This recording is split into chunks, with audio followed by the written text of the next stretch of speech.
อะระหังสัมมาสัมพุทโธภะคะวาพุทธังภะคะวันตังอภิวาเทมิสวากขาโตภะคะวตาธัมโมธัมมังนัมมัสสามิสุปฏิปันโนภะคะวะโตสาวกสังโฆสังฆังนะมามิธัมมังยังพุทธัสสะภะคะวะโตสัพพะคะนัมมะการังกะโรตเสนะโมตัสสะภะคะวะโตอะระหะโตสัมมาสัมพุทธัสสะนะโมตัสสะภะคะวะโตอะระหะโตสัมมาสัมพุทธัสสะนะโมตัสสะภะคะวะโตอะระหะโตสัมมาสัมพุทธัสสะ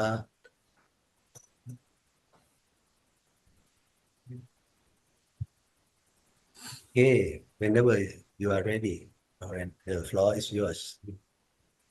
Okay.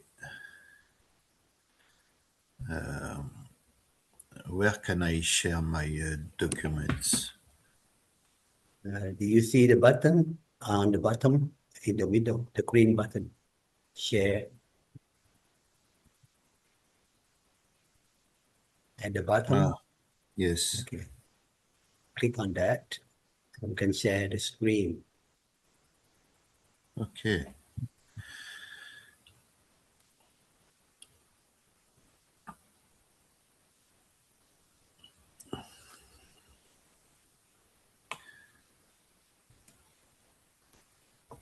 Okay. You can see my presentation?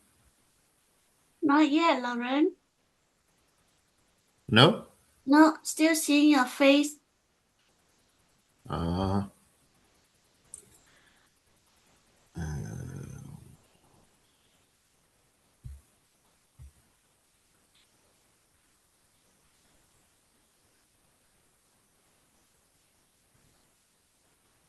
No? No, still no. Okay. Did you click the share already? The share button at the bottom? Yes. And what do you see after that?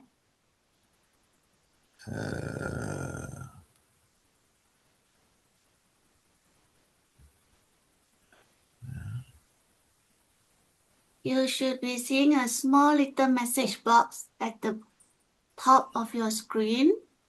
Yes. I have it. Yeah. And then are you seeing some of your desktop icons? Okay. Yeah. You have to open your presentation first and then so that you can see, then you can click on it. It's okay now? Oh, yes. It's here.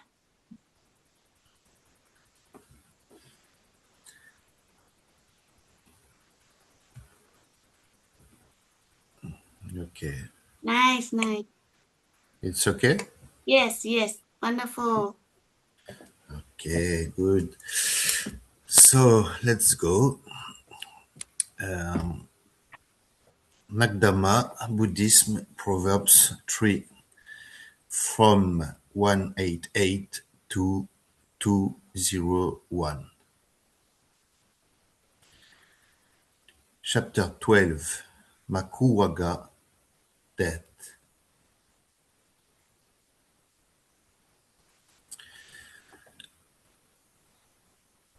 Acenti Kala Tara Yenti Ratiyo Wayoguna Anupubam Jahanti Etam Bayam Marane Pekamano Punyani Kayirata Sukawaani. Time passes on. Day and nights elapse. Periods of life follow one another in turn. Knowing the danger of death, let a man perform happiness, producing merits. This proverb is from the story on Nanda Devaputa, disciple of Buddha from Samyutta Nikaya. Nanda speaks of the fleeting nature of life, asserting that one must do good to be reborn in a happy future life. The Buddha responds that one must detach oneself from everything. When one contemplates death, they sever the time of darkness and gradually abandon this fear. Therefore, they should perform good deeds that leads to happiness. The proverb emphasizes the importance of contemplating mortality to motivate oneself to engage in good deeds, which ultimately leads to happiness. It reflects a common theme in Buddhist teaching about the transient nature of life and the significance of ethical action. The benefits of performing good deeds can, can be summarized as follows: overcoming fear. Engaging in good deeds help individuals gradually abandon the fear associated with death, leading to a more peaceful mindset. Fostering happiness. Good deeds lead to happiness and well-being. This suggests that ethical action contribute to a fulfilling and joyful life. Creating positive karma.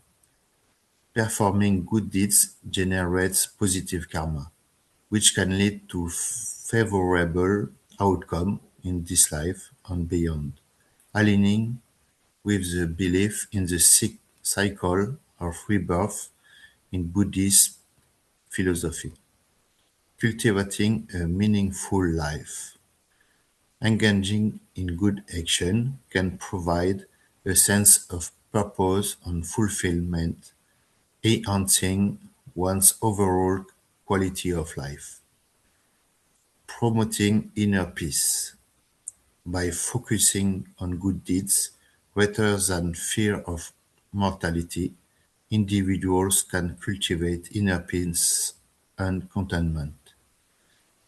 These benefits highlight the importance of ethical behavior and its impact on both individual well-being and the broader community.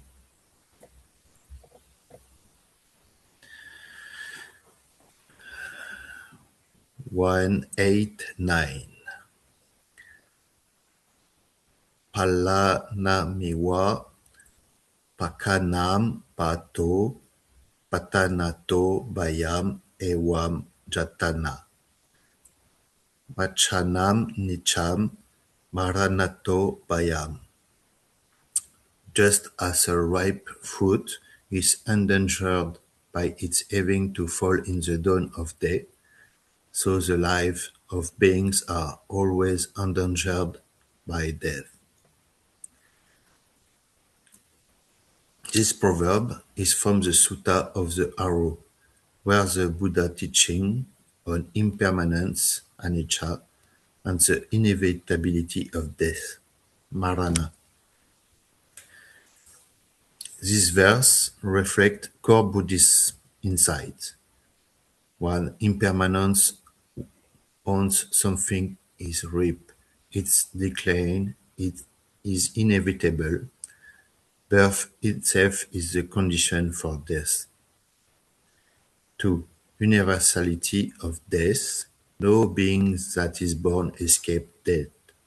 Death is not an accident, it is structurally built into existence.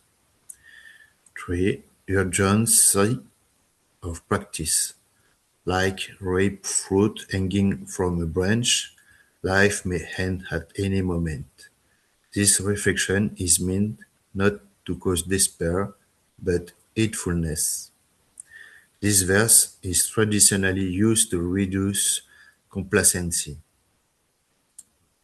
If your life is already like a ripe fruit hanging from the tree, what would you choose to cultivate today so that your mind does not fall into fear when the moment unfolding comes?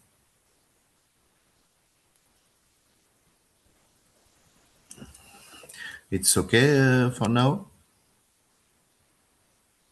Very good, Lauren. Good. Very Yeah, good. good.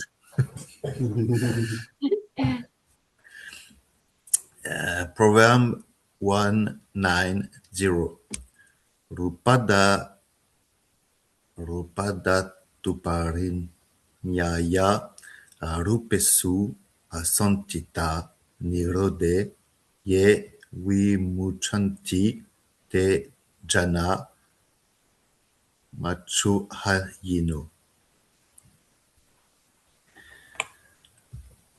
He has abandoned the realm of death, who, having understood the corporeal element on not being attached to the incorporeal one, is released through the element of emancipation.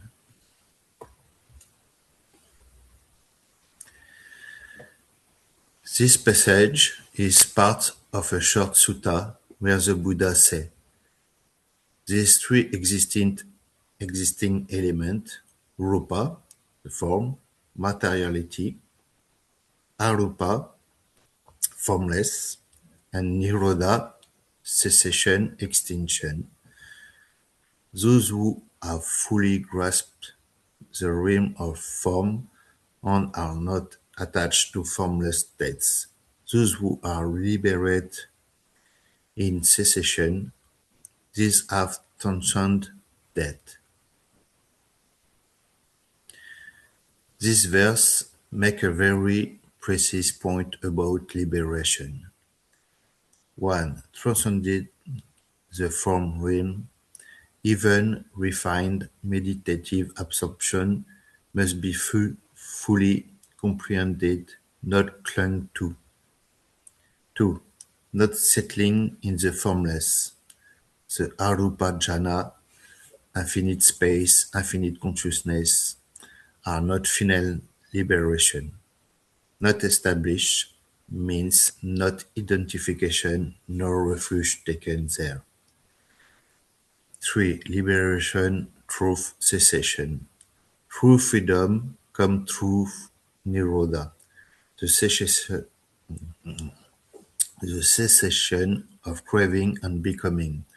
This point toward nibbana, not meditative attainment. 4. Escaping death does not mean immortality of a self, but freedom from rebirth, the ending of samsaric death. Ajahn Lee Damodaro emphasizes clearly, even the highest states of concentration are a resting place, not the destination. This verse warns practitioners: do not cling to calm, light, or formless peace. Use them as tools, not home.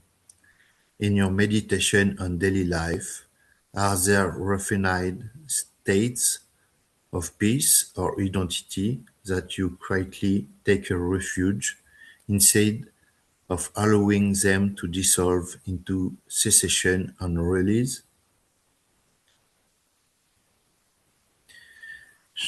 Chapter 1.3 Waka Waka Speech 191 Akakasam Winyapanim Giram Sacham Udiraye Yaya Nabisaje Kaikensi Tamahambrumi Brahmanam. Whoever would utter speech which is not arch, informative, pleasant, truthful, by which he would offend no one, him I call a Brahman.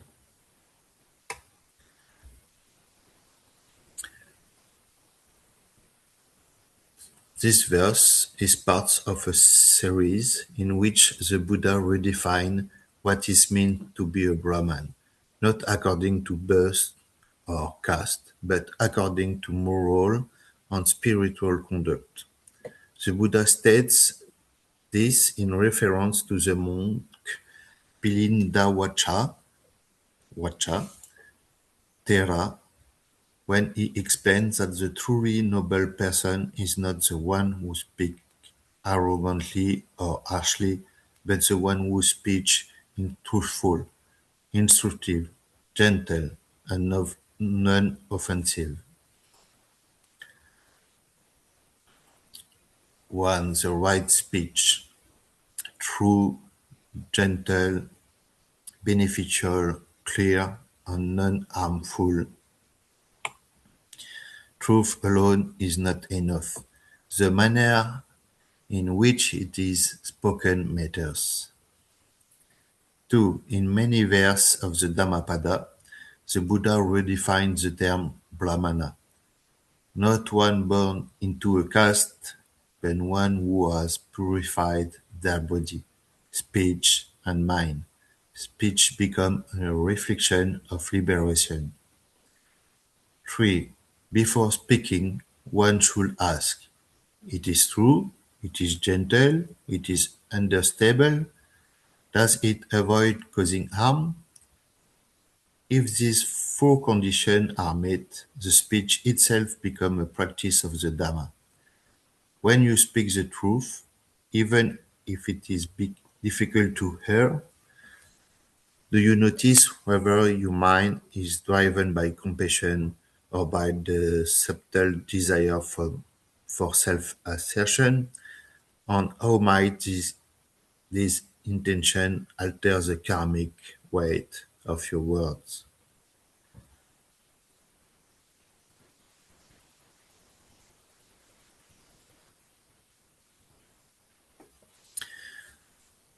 Proverb 1:9-2. Akodano, asantasi, awikati, akukucho, montabani, anudato, sawe, wakayato muni.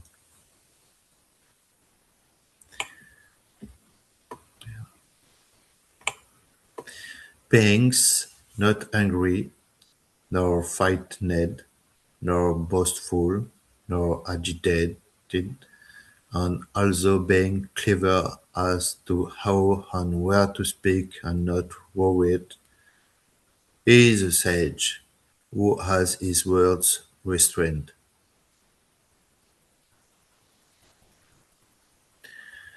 The Buddha described the quality of a person who can be called peaceful and supreme, a sage. The verse listing those qualities.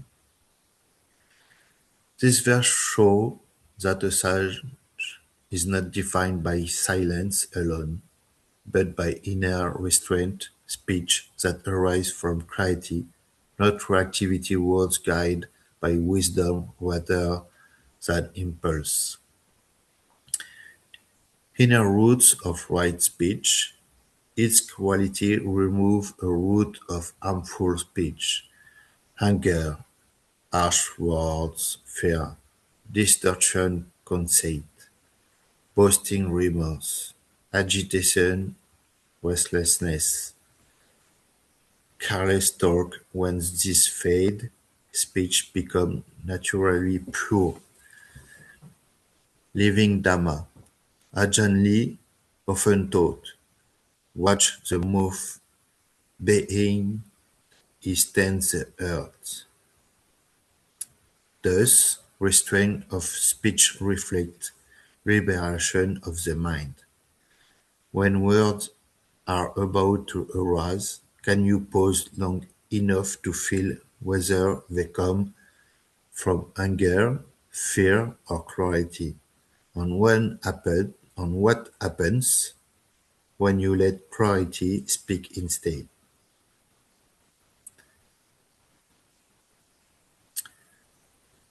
193. Abada, Tata Pacenti Yata Balla Babasare Badapi Tata Muchanti Yata Dira Babasare. In a speech, a fool is attached to it even without any element of attachment therein, while a wise man, in spite of the attachment therein, is never attached to it. This from story on the previous life of the Buddha. The Bandana Mokkha Jataka demonstrates the power of wisdom to untie the bonds of injustice created by madness and slander, saving the innocent and redeeming even the guilty. This story is a powerful tale about the consequence of slander, ignorance, and wisdom. The proverb highlights the dual power of speech. When foolish or ignorant people speak, their words can be so misleading, ill-informed, or malicious that they create trouble even for the innocent, leading to their wrongful condemnation. Conversely, when wise people speak, their statements are clear, logical, and truthful. Their word, their word can expose the truth and dispel doubt, leading to the exoneration of those who might be rightfully or wrongfully accused. Even the bound are released. In essence, it teaches that folly unjustly bends, but wisdom justly set free. 194. Parasa wa atano wapi etu napasati halikam puripanyo so pujito oti sabaya maje pachapi so sugatigami oti. Neither for other sake nor for his will a mind with extensive wisdom like the vastness of the earth speak careless words. In the midst of an assembly, he is worshipped. After his death, he is to enter a higher plane of existence. This story is taken from one of the Buddha's earlier lives, when he was Mahosada, the son of a king. The king, impressed by his son, the wise Mahosada, must decide what is preferable, wealth or wisdom. His wisest advisor argued for wealth, but Mahosada managed to demonstrate that wisdom is superior. This verse highlights the twofold reward of absolute sincerity: reward in this life, among the community, a person who never lies, even when it might be to their own advantage or that of their relative friends, is recognized as a person of great wisdom.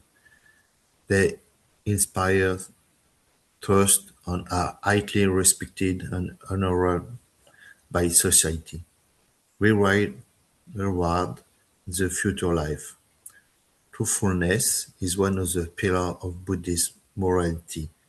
By firmly adhering to this virtue, one secures a favorable path, that is, a good rebirth, or ultimately the path to enlightenment. The central message is that true wisdom resides not only in intelligence, but also in unwavering moral integrity, especially truthfulness.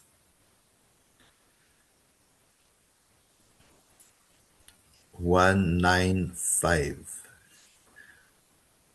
Yam Buddho Pasati Vacham Kemam Nibbanapatiya Dukkhasantakiriyaya Sawe Vachanamuttama.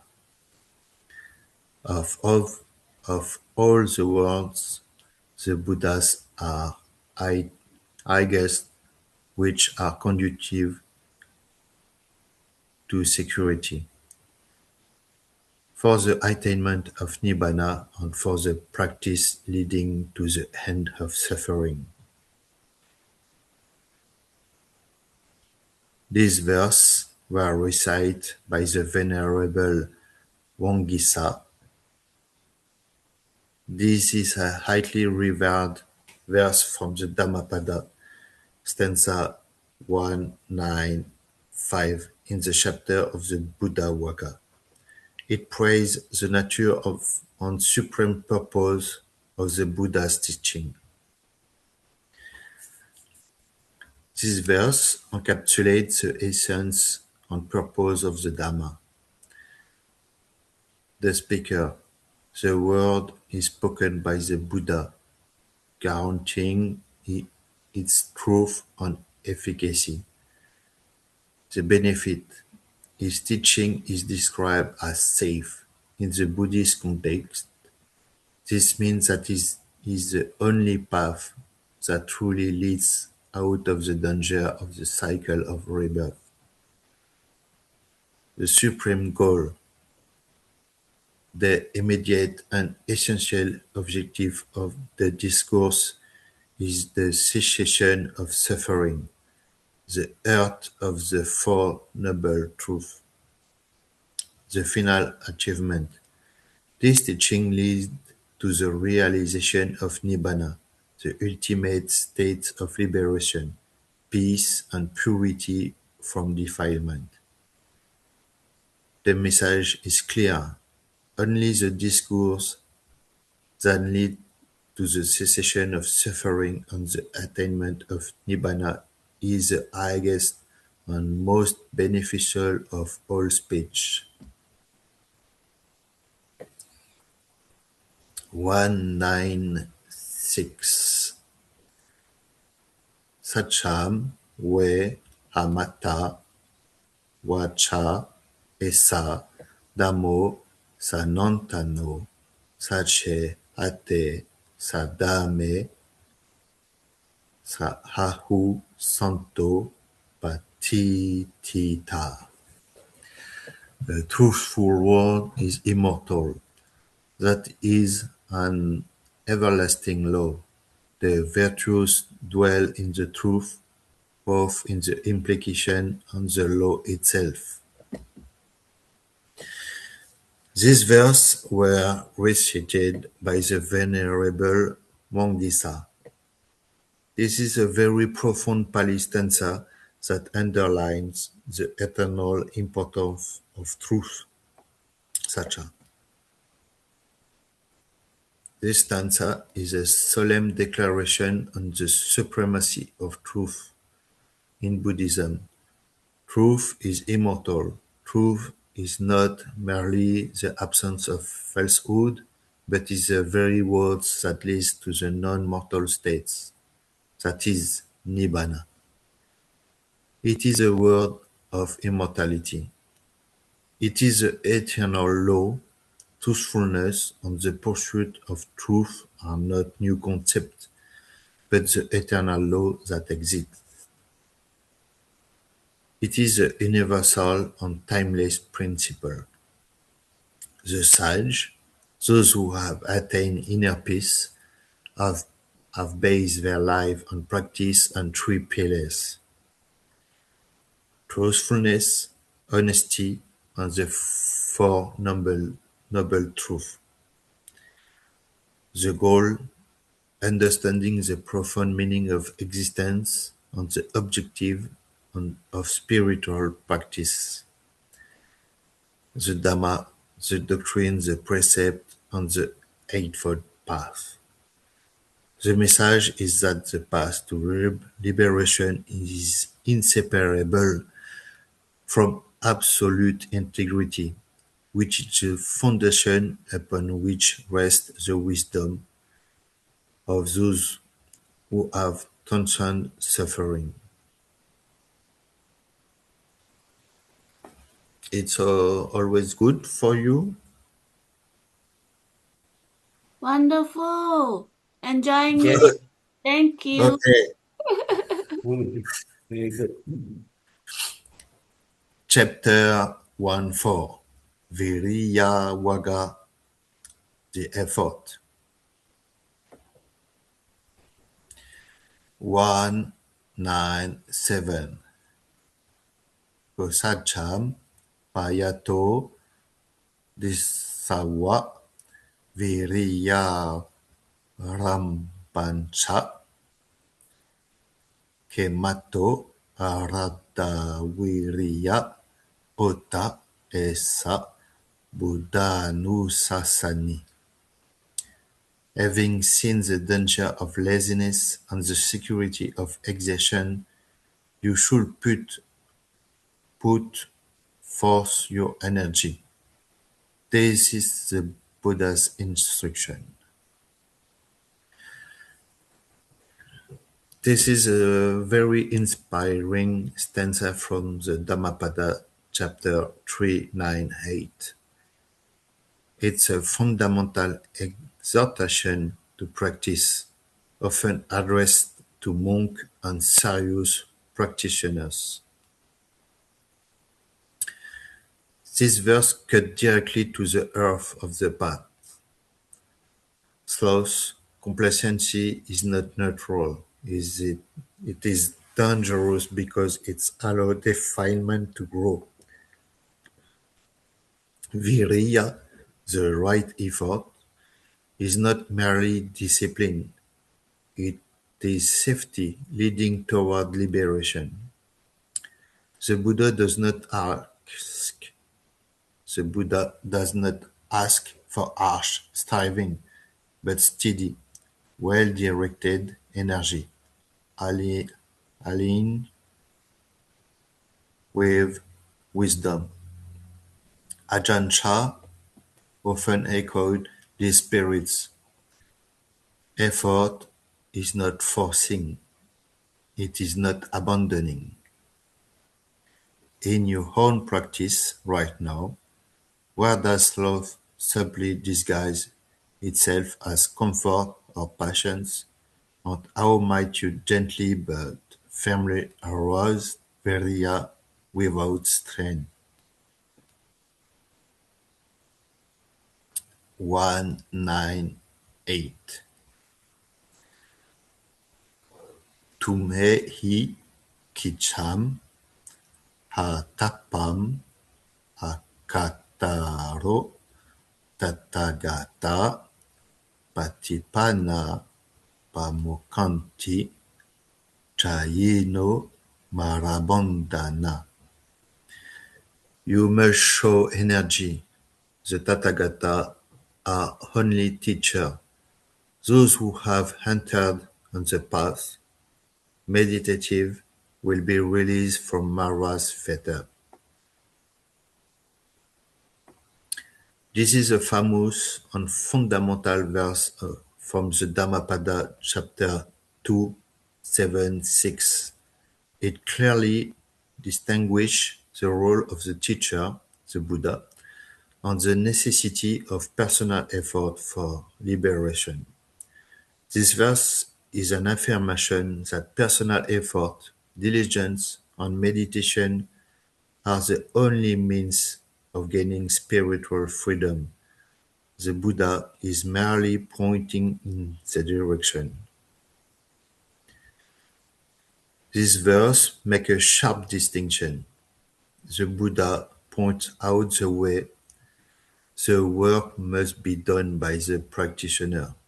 Liberation does not come from hearing alone, but practicing with ardor, especially through meditation. As the Buddha often said, "Tu mehi kicham atapam," you yourself must strive. In your own practice, do you relate to the Buddha more as a teacher who points out the task, or do you something wait steadily for liberation to be done for you rather than by you?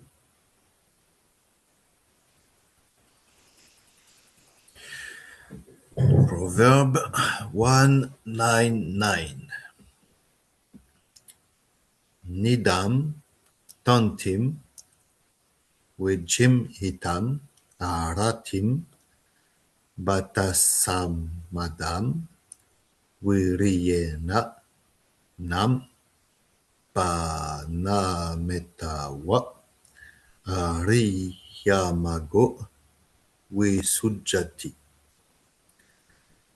The Noble Eightfold Path of an individual is to be purified through the effort to dismiss sleepiness, laziness, the act of stretching due to sleepiness, aversion, and drowsiness after meal. This stanza describes the obstacle to meditation and spiritual progress and how to overcome them through energy. It is taken from the Pali tradition, often associated with teaching on the factor of awakening. This proverb highlights the need for active effort to purify the mind on the spiritual path. The 5 obstacles to practice. The stanza lists physical and mental factors that hinder concentration and progress. The obstacle of indolence and sluggishness. One of the 5 obstacles. Restlessness, displeasure, or discontent, which can be part of the hindrance of agitation and remorse. A practical and physical obstacle that remind us of the importance of moderation in food to support mental clarity. The antidote, the single powerful remedy for all these states is energy or diligence. Without constant effort, this obstacle prevail. The purification of the path. Only by actively removing this obstacle through the power of will and concentration can one progress on the noble path. The mind then becomes pure and capable of taking the steps leading to enlightenment. The spiritual progress is an active process where diligence is a necessary tool to eliminate the obstacle of laziness and confusion, thus allowing the noble path to manifest clearly.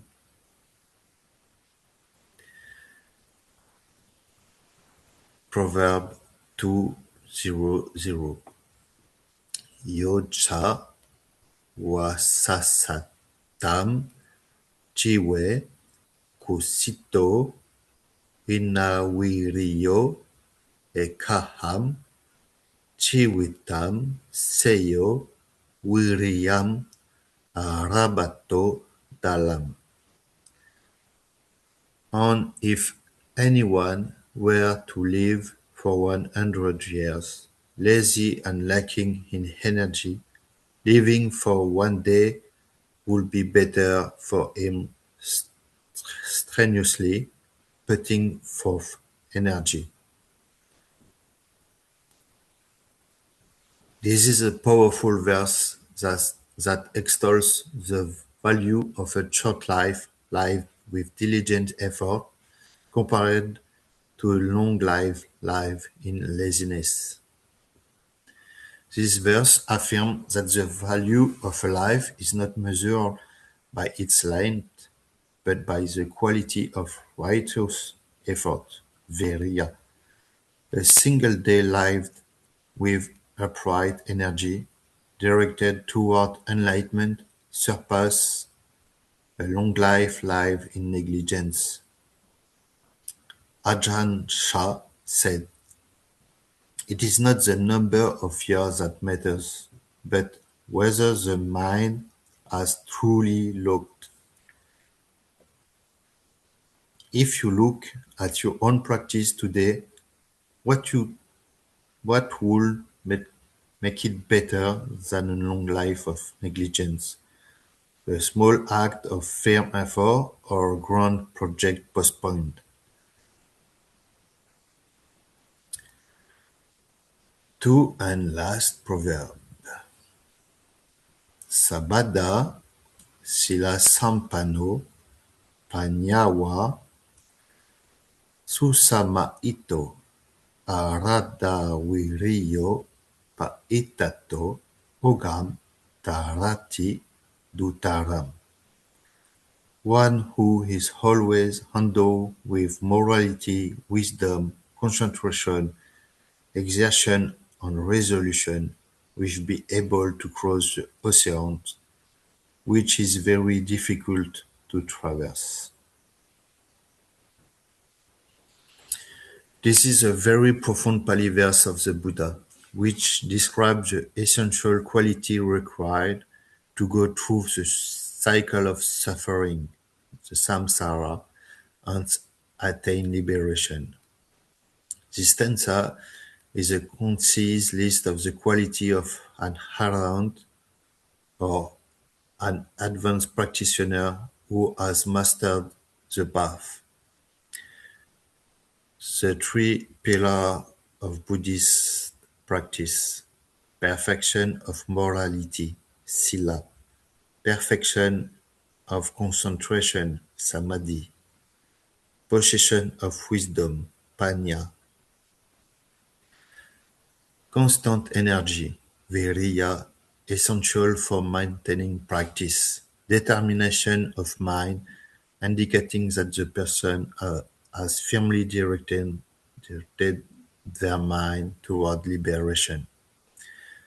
The fourth stream symbolizes the powerful mental energy that carrying beings through the cycle of existence, samsara; the stream of sensual desire, the stream of existence, the stream of views, the stream of ignorance.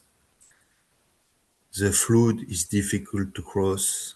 Only one who's armed with sila, samadhi, panya, and viriya can overcome this supreme obstacle and reach nibbana.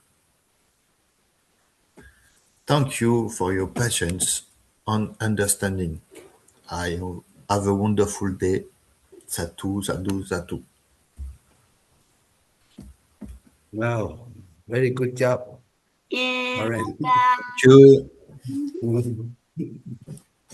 Any questions from Kim? Kim enjoyed the part about the speech. The part Okay. about speech and then the part on the viriya. Because Chinese has a saying, we say, 祸从口出，病从口入. That is, illness or disease go through our mouth. As in, whatever we eat, we have to be careful because it will cause us to fall sick. And then, whatever that come out from our mouth, that is our speech, will cause us trouble. So we have to be careful in our speech. Yeah, that's the Chinese thing. And the one of the laziness, Kim like the one. Because Long Paul ever said there's no medicine for laziness. The only way is to treat it is not being lazy. So that was good. Very good.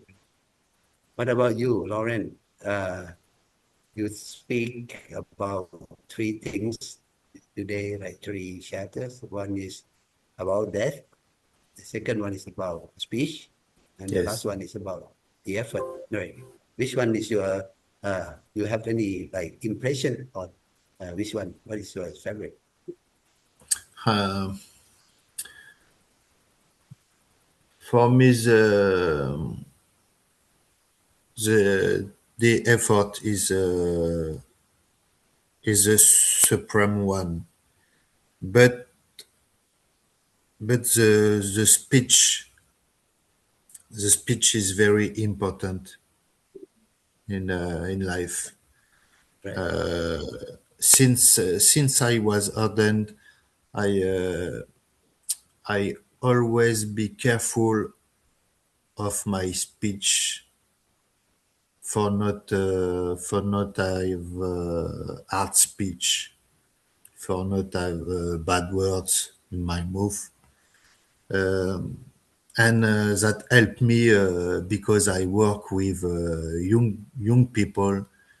Their difficulty with justice, with work, and I try to educate them, and the speech is very important. The manners, the manners who everyone speech is very important. Good. Very good. Yeah, I would agree that yes, although really the effort is very important for you Yes, to reach the goal, but the speech is very important along the way. Everyday life, the speech not only affect you and others around you. You can do it both way. It can be good, which is can help people, or it can be bad, which can hurt people. So it's very important to be mindful at the moment with the speech. Of course, yes, the death. I think the death is a good reminder for us not to be uh, heedless, and then to keep uh, putting effort in our path. yes. Very good. I make a lot of I put a lot of viria in my speech. Every single day I pay very intention, very careful